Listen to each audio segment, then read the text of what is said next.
Welcome to this video with myself, Mike Buchanan of Justice for Men and Boys, the organisers of the coming Budapest conference, International Conference on Men's Issues. I have with me today, again, my very good friends, Paul Elam and Professor Janice Fiamengo. Always great to see you guys. Thank you so much for this. Glad to be here. And what brings me together is, what brings us together is obviously the Budapest conference, which is rapidly coming towards us. This year is, of course, the 10th anniversary of the groundbreaking first ICMI hosted by Paul and A Voice for Men in Detroit. And anyone who was there will never forget it. It was an astonishing experience. It wasn't always certain that the event would survive after the first one. It could have been a one-off, but happily it's turned into a very successful series. As I say, this is a decade on. Next year's event will be in Sydney, Australia, which should be great. The last Australian ICMI was something special in 2017, and the year after that, and I think this is the first time I've been able to announce it. The year after that, 2026, the ICMI will be held in the United States. The city and venue yet to be announced, but both those events should be great. I wonder if you could say something about either of you or both, what it is that men in particular get out of attending ICMIs. Oh gosh, the first thing that comes to my mind is some sort of amelioration of the isolation that a lot of men feel once they're turned on to these issues, once they sort of pull the blinders off and start seeing things a little more clearly regarding men. One of the first reactions, one reaction is anger. I know that I looked at those issues and was angry that I hadn't seen them, angry that society didn't see them, angry about a lot of things.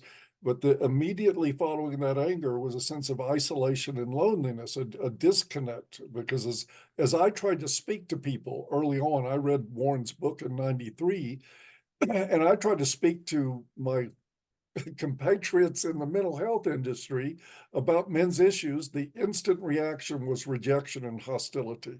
The moment you inferred that we might need to pay attention to the vulnerabilities that men experience in their lives, to the disadvantages that are very real, that they deal with as a matter of everyday life, people's reaction is hostile. So my first instinct on that for a little while was to sort of shut down and say, wait a minute, I'm going to end up totally by myself in life, not connected to people at all, if I speak about these issues. And luckily I moved past that. But the ICMIs, I've called them the greatest mental health events for men that's ever been devised. We connect with each other. We are in the midst of this material, in the midst of the lectures covering red pill philosophy, men's issues, other things like that. And we connect on those. And for me, it was, 2014 was magical, and everyone I've attended since then has had that spirit about it. Great event for men's mental health.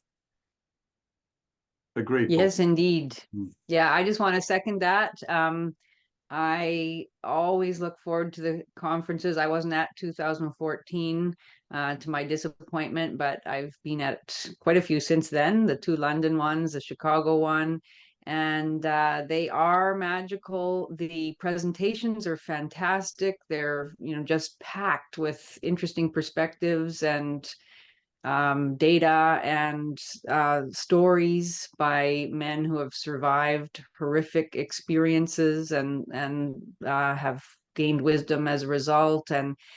But yeah, it's not just the presentations, it's the atmosphere is electric and genial at the same time, and the opportunity to meet so many people from around the world who have come to similar understandings of men's situation.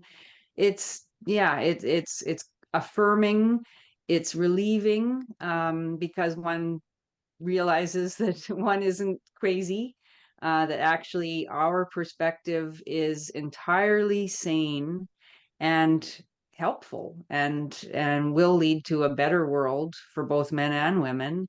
And of course, there are some women at these events as well, and that's always heartening to see that some women recognize the harm that feminist ideology and gynocentrism do to societies, and so just overall it's a wonderful, wonderful experience. Anyone who hasn't experienced it yet, I would really encourage you to do everything you can to attend. I'm really looking forward to it.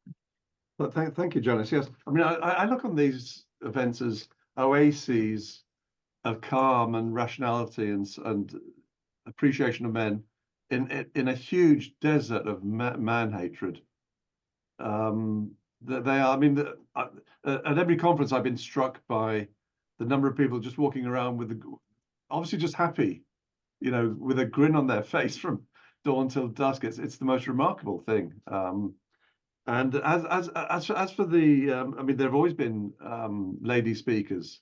Can I use that term? That's a bit gynocentric, isn't it? Women. We've had women speak. James. Dames. and Rods. and of course we have a broad who's the keynote speaker this time, as she has been at 2 or 3 others.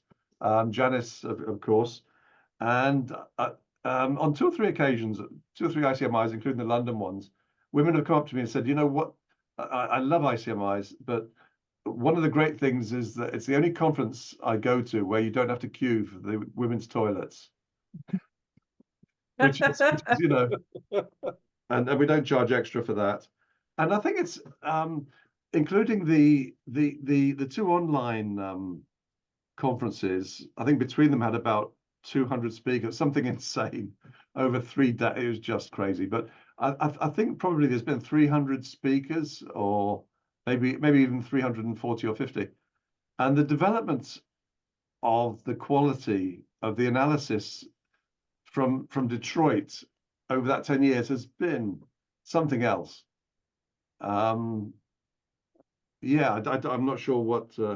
One thing I think, Mike, I think you're absolutely right, and I've seen it as a tremendous improvement in the dialogue around these issues. Is that we started out in 2014 with a dialogue about quote unquote men's rights, which of course is a wonderful topic that needs to be explored. But as time has passed and more conferences has passed and more people have worked on these issues, we have people like Peter Wright out there doing this amazing work, the research and history of gynocentrism and how that affects our perspective with each other and ourselves all the time, unknowingly. I mean, even in 2014, when ABFM set forth to do these conferences, I didn't have near the clear understanding of some of the issues that I do now. It's broadened the discussion amazingly in that time. And I think people will see that in the upcoming conference, how much more we're able to zero in on the issues. No, I agree, Paul. In 2016 in London, you might recall that your, which you spoke as well, I know, Janice, but your talk, Paul, was titled "Gynocentrism is the Root of Feminism." And and now 8 years later, that's so blindingly obvious, and yet it perhaps wasn't quite so much. Some people had got it by then, but I don't think people had quite linked the two. And once you understand that, you understand just why feminism has pushed open every door. It's there are no locked doors to it. There have been no locked doors to it. On the contrary, men invite women through. The idea, Yes. So I look forward to it. Anyway. In terms of speakers, we have a very good lineup, I think, as always, including Philip Davis, a British Conservative MP who's spoken at a number of ICMIs since 2016. And in the UK, and I think perhaps even internationally, he's one of only a small number of elected politicians. And in the UK, there are 3 or 4 others, all Conservative Party members, interestingly, advocating for the human rights of men and boys. So in terms of other reasons to come to Budapest, well, it's one of the most beautiful cities in the world. I was there about 18 months ago, negotiating and signing the contract, and it is jaw-droppingly beautiful. It really is a very, very special place, and I hope people are going to be able to spend more than just the conference weekend there. Enjoy the city. It has the most extraordinary spas, some of which are open at night, and so it's it's worth going for itself, even if you didn't attend the conference.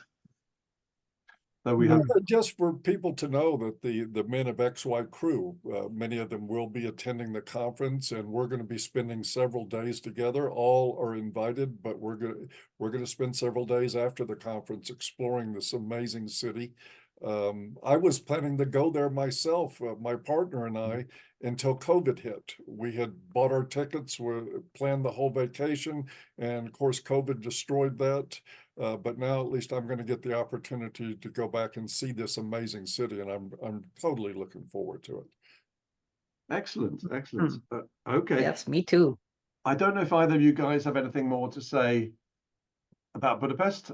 Sorry, about the conference. But if not, then I'll say goodbye. Thank you very much for joining us, and Okay. and see you in Budapest. Yes, hope to see everyone there. Really looking forward to it. Thanks. Thank you both. Bye now. Bye. Okay, well, there are two remaining sections to this video. The first was created by Andy Johnston, the video maker who's taking over from Tom Caulfield in recording ICMI talks, because Tom suffered a heart attack last year, and he could really do with reducing the stress in his life. Both Tom and Andy will be in Budapest with us, I'm pleased to say, thanks to funding by generous donors to the recent video crowdfunder. After Andy's video, which follows in a moment, I'll explain why, if you plan to attend the conference, you really should order your tickets no later than the 12th of April, a month from today.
Hello again. I hope you enjoyed that.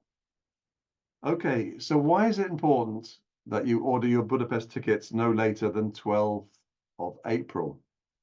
ICMIs need to at least break even financially because there are no pots of gold for MRAs to draw on for ICMIs or anything else. Now, attendees at ICMIs understandably wait for as long as they can before buying ICMI tickets, but this poses two problems for organizers. Number one, they risk making personal financial losses if final ticket sales are below forecast. And number two, they have to cover advance payments to the venue, along with some other major costs, including flights and hotels for speakers, before they get the majority of the ticket income.